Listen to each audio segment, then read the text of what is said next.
and I was like actually on EI when I was taping Jeopardy. I had to like, file my little no, yes, no, and while you were taping Jeopardy? While I was taping Jeopardy. And then I, like, of course, got docked for being out of the country, right? Because, like, that's one of the things that they ask you.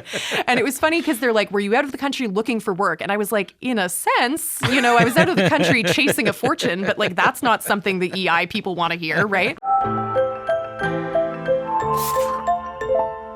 How are you? I'm not too bad, thanks. How are you? I'm good. I've been looking forward to meeting you for a long time. Yeah. And I'll tell you this: I was I was on a flight with you flying back from Halifax to Toronto, and I was too nervous to go over and say hello. No way. That's so funny, Kate. Because I was trying to remember before this interview. I was like, have I met Tom before? No. And it seems like I've been in this building enough, and now I'm working here. It seems like we should have met before now, but I'm glad we're getting the chance. I saw you in our green room one time, I think during Canada Reads, and I think I said hi. That sounds about right. Yeah, I think I said hi, but I remember being in the Porter. Mm-hmm. The Porter luggage area. Oh, the classic area. And being like, that's Mattea from Jeopardy. Yeah. And I couldn't do it. Wow. Well, let me say this on behalf of the Canadian Broadcasting Corporation. Welcome. Thank you. Welcome to CBC Radio. I can't believe I'm here still. You're a host on CBC Radio. Yeah. That's pretty exciting. Congratulations. I still can't believe it myself. I think if I could go back in time and tell like 10-year-old me who used to listen to, I don't know, World Report and The Current and stuff driving to school, like that I would one day be on the radio myself, I would not have been able to believe it. I know that feeling exactly. Let's talk a little bit about books. So like what kind of reader were you as a kid?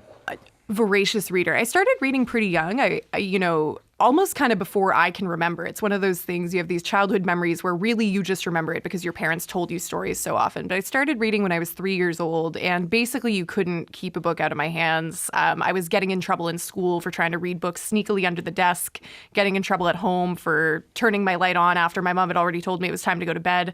I would read aloud to my younger siblings because by the time they were born, I already was like adept enough that I was able to kind of keep them occupied that way. And that's kept up through my adolescence and my adult life. I just love learning, and reading is a fantastic way to learn. So there you have it. What kind of books as a kid were you drawn to?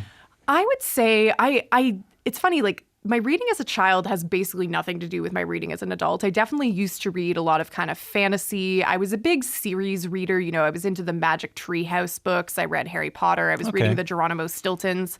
And then when I was a teenager, I got kind of more into, I would say, the pop social sciences books because I was doing high school debate. And that was like a way of kind of learning more information that you could use perhaps in rounds and getting an idea of how different people saw the world. You were very serious about debate. Oh, I took it it was like, some people were really into, they would play club and school soccer and do all this stuff. Debate was like the thing that I put a lot of my time and energy into back then. Why did you like it so much? Are you able to tell me? I think I love talking, so this is going to be a great job for me speaking on the radio.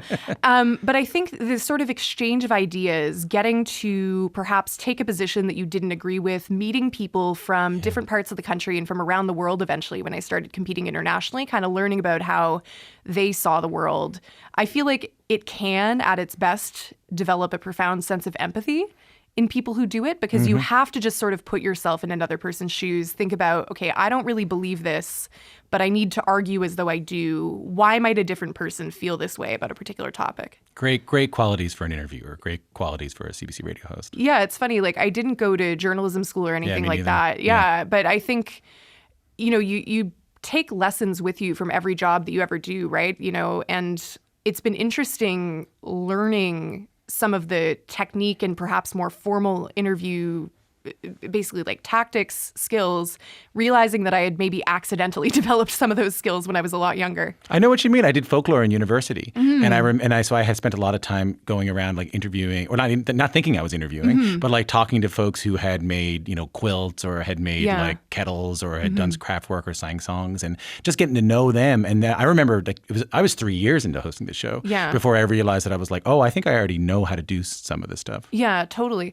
I think Atlantic Canadian culture is just such a talky culture too, right? Yeah. I think that when I'm hanging out with people at home, or the other day I was at a friend's house who's from New Brunswick, and there were a few New Brunswickers there, and then me being from Nova Scotia, just the way that the conversation flowed and there were no breaks. Yeah. And, I was walking home with someone else who'd been at this gathering from New Brunswick. We were going in the same direction, and I was standing for half an hour outside her house before I proceeded on my way, right?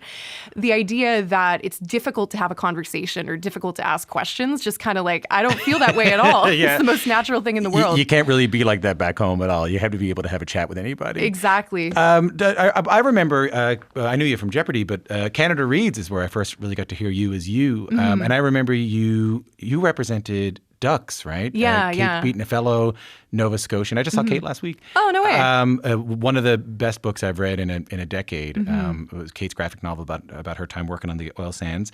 What did you learn from that experience on Canada Reads? That's a big one. It was a big one. I think one thing I learned, so Canada Reads is interesting because it's a show that tries to represent, I would say, Canada's literary diversity, right? We don't want to have 5 books competing on the show that are all written by authors from the same region who have kind of similar identities. There's different genres being represented. And I think I realized through doing it that I am a much broader reader than I had thought. You know, Mexican Gothic by Silvia Moreno Garcia, for instance, was on the show. And that's kind of this like historical fiction horror novel.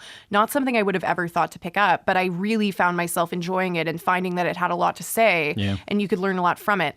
So I think one thing I learned is I should maybe really be willing to try different things, expand the literary palette. The other thing, you know, representing Ducks and Ducks being a book that's really rooted in Kate's identity, not just as a Nova Scotian, but as a Cape Bretoner, I felt very connected to my family and my heritage through defending Ducks and talking about it.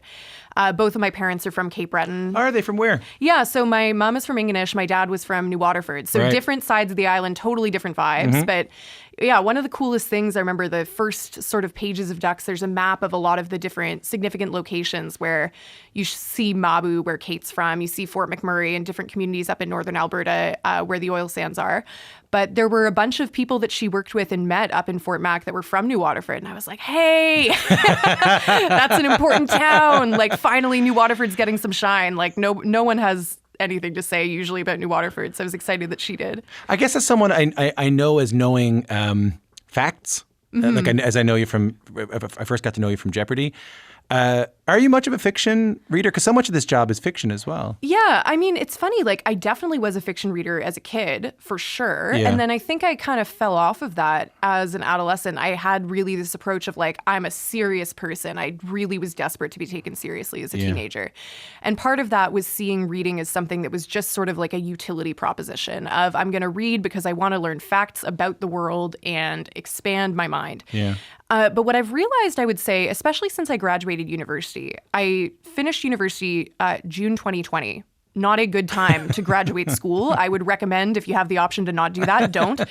But I had so much free time on my hands because even when I was working, I couldn't like go out to bars or do any of the stuff that like you would normally do at the age of like 21 or however old I was at the time. All I could do was watch movies and read books, basically.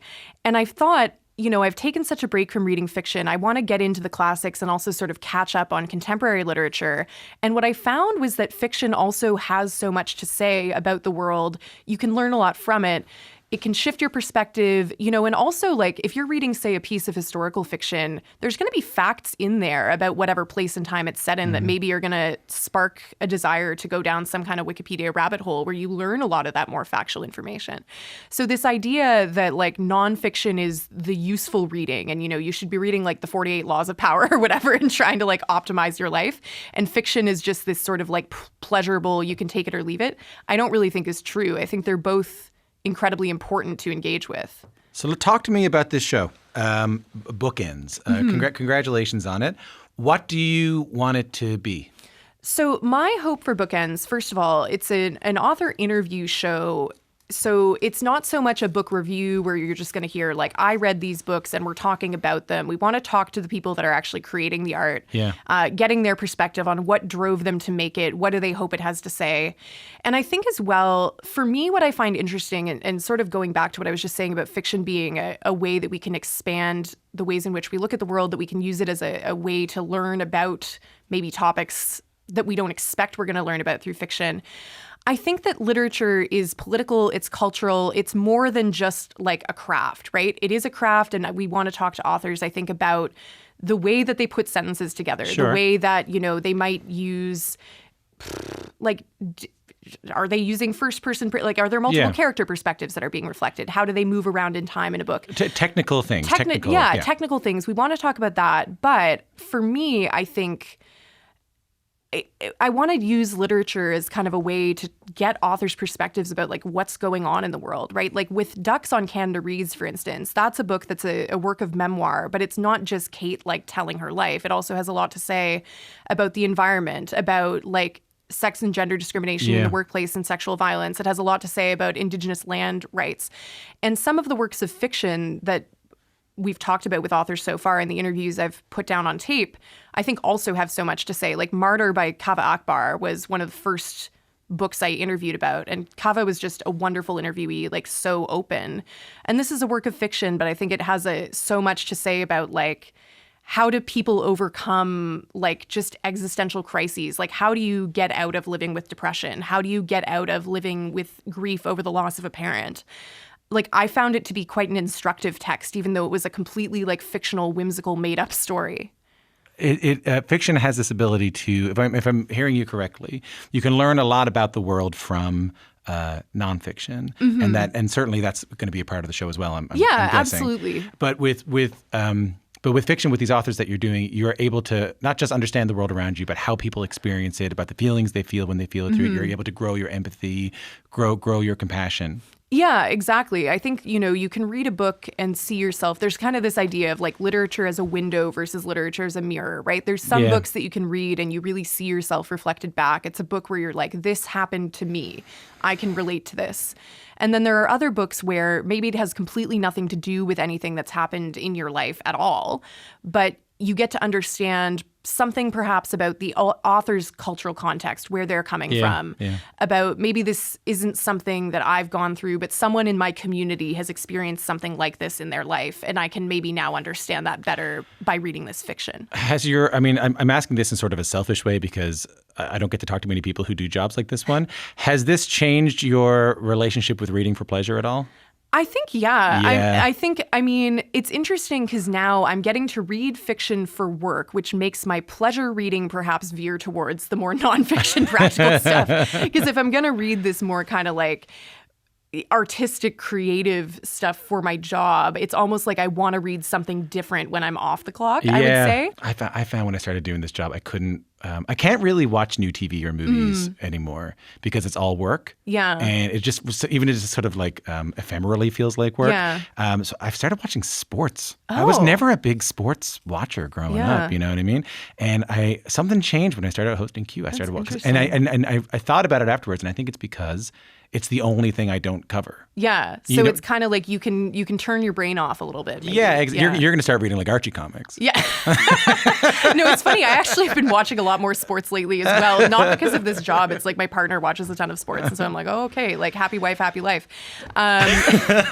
What sports are you watching? A lot of baseball. Oh, yeah. I like the Blue Jays a lot. Yeah, yeah. And I watch snooker, like the English like broadcast of like snooker, like the billiards. How about you? I've been watching a lot of soccer, I would say, like Premier League soccer, was watching Copa America and UEFA. I was watching that too. Yeah. Baseball also went to see, the Toronto Maple Leafs minor league baseball a couple times. I've been to that too. That's a good time. It's a lot of fun. And it's free. Like, it's so much fun. You bring a pizza? Yeah, people heckle people? Exactly. Yeah, but it's all like very family-friendly heckling. It's so funny. It's like they don't swear. It's very respectful heckling. Just a couple of East Coast jocks here. Yeah, exactly. On the CBC. Just a couple of East Coast sports lovers. We got, you can't see on the radio, but we have beer cans on the side of our hats. Yeah. And we're sipping them nice as we speak. Keith's Moosehead. Yeah, it's all happening. Alpine. Yeah. I've never met anyone who's been on Jeopardy before. Yeah. So I have a specific Jeopardy question. I can't figure out how people, without knowing the answer, wager daily doubles. I have no idea what makes someone wager $5 or do I love the true daily double. Yeah. Or what makes people wager at all. Is there an agreed upon Jeopardy champion daily double strategy? So if you watch the show a lot, like you will notice No, there is not. Like, I mean, there is an objectively correct game theory type thing to do if you are a very strong player, which is that you should go big. Because basically the idea is like, if you have, say, like an above 80% get rate on daily doubles, get rate means like the likelihood that you're going to know any given daily double is like over 80%, right? So if you go back and like look at my statistics from my original run, I think I was answering like between 80 and 85% of daily doubles correctly, which was way more than I thought when I went on the show I was going to be able to do. If that's like what your batting average, so to speak, is, the sort of correct thing to do to maximize your probability of winning a game, getting a big advantage, is to go big on a daily double. Where you see people sometimes do the smaller wagers is for one of two reasons. One is that they're just not that confident or like don't really know the game theory behind it. And Jeopardy, until very recently, like was not at all like a professionalized game that people had sort of solved. Like people weren't moneyballing it. And so, I mean, I wasn't moneyballing it when I was first on the show. You see, I was wagering often like $2,000, $3,000, even when I had a huge lead and could have really padded my earnings. And it hurts me a little bit to know I could have won so much more money if I had had a bit more faith in myself. So that's one reason people go small. The other is that sometimes if you have a really big advantage, you want to secure like a runaway game. So if you're in first place and you have more than double the second place player's score going into Final Jeopardy, you basically have just put the game away at that point. And so if you're already in that position and it's like the third daily double of the game, you might want to make a smaller wager so that if you're wrong, you still are in that like advantageous spot. But yeah, like, I mean, when you see somebody like James Holzhauer do these like crazy all-in daily doubles, it's because it's the right thing to do. Right. And yeah, like the people who don't do that either are just not as confident, rightly or wrongly. Right. Like sometimes it's that they have an accurate assessment that they're not going to know something, and so they want to go small. Yeah.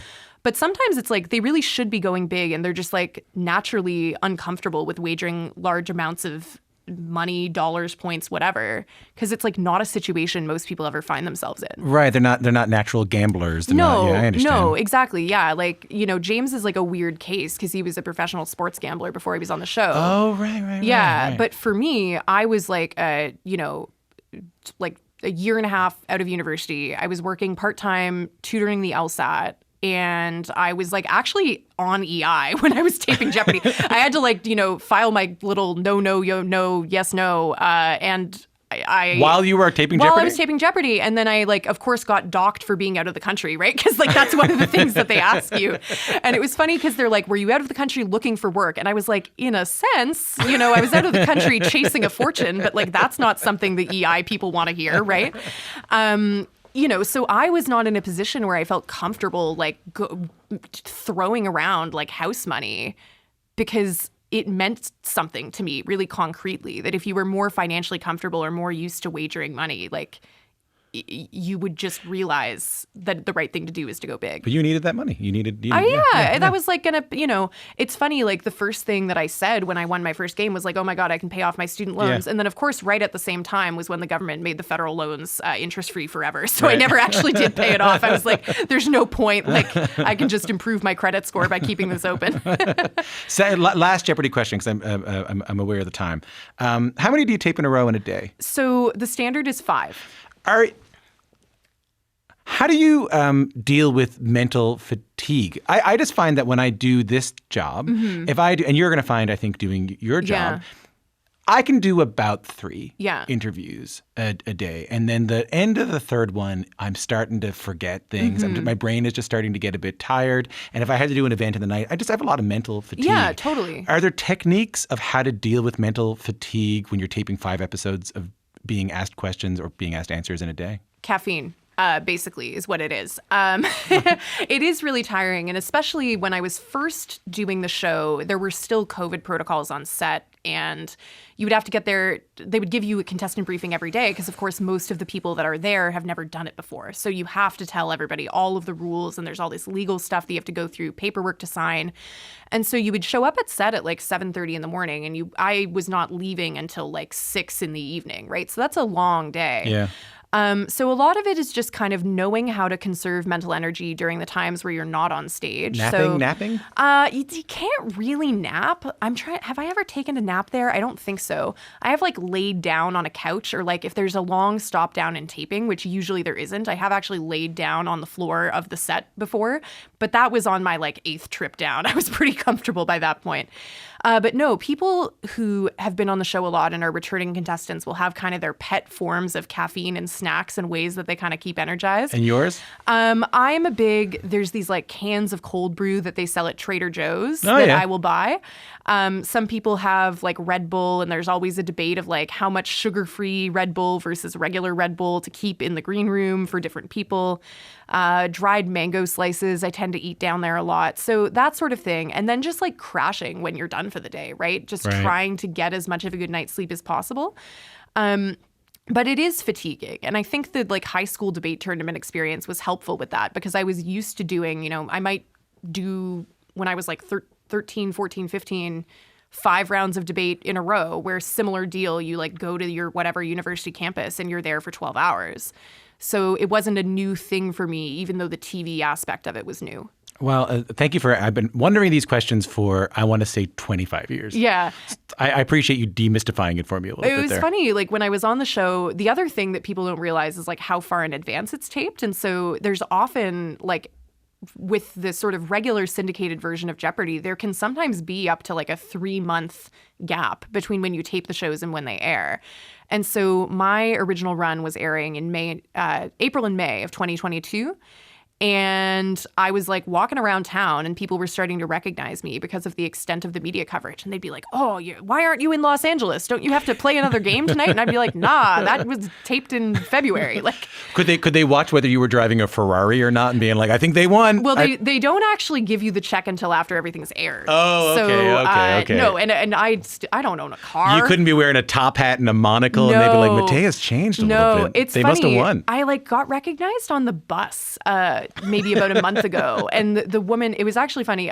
Sorry to this woman if you're listening. She first stepped on my foot and then was apologizing to me. And she was like, oh my God, you're from Jeopardy. And then she was like, and you're taking the bus. You've stayed humble. And I was like, what do you mean? Like, am I supposed to be driving a Ferrari around town? Like, do you know how much car insurance costs? Like, I live in downtown Toronto. Why would I own a car? Like, well, get used to it. It's a pleasure to have you here. I'm so excited for the show. Before we go, tell me what you're the most excited about when it comes to this show. I am the most excited, I would say, to, I think, be able to bring my friends and family to work with me a little bit. Like, even in the interviews that we've done so far, there's been so many moments where an author will say something to me in response to a question, and I'll be like, that reminds me so much of like my dad, or that reminds me so much of my best friend, or I'll be reading and there'll be things that are being referred to in the text where I remember, I first learned about this artist that's being talked about in this book through so-and-so. And I think that's so special to me, is just to get to connect with guests and share a bit of myself with them and learn about them and get to share that with the audience. That's what I'm the most excited about. It's a tremendous privilege. It's one of the biggest privileges you can have in this country is being able to do a job like this. And I'm so happy for you. And welcome to the family. Thank you. Yeah, happy to be your colleague. I'm happy to have you down the hall. Mattea Roach will be hosting a brand new CBC Books radio show and podcast called Bookends that begins on September 8th.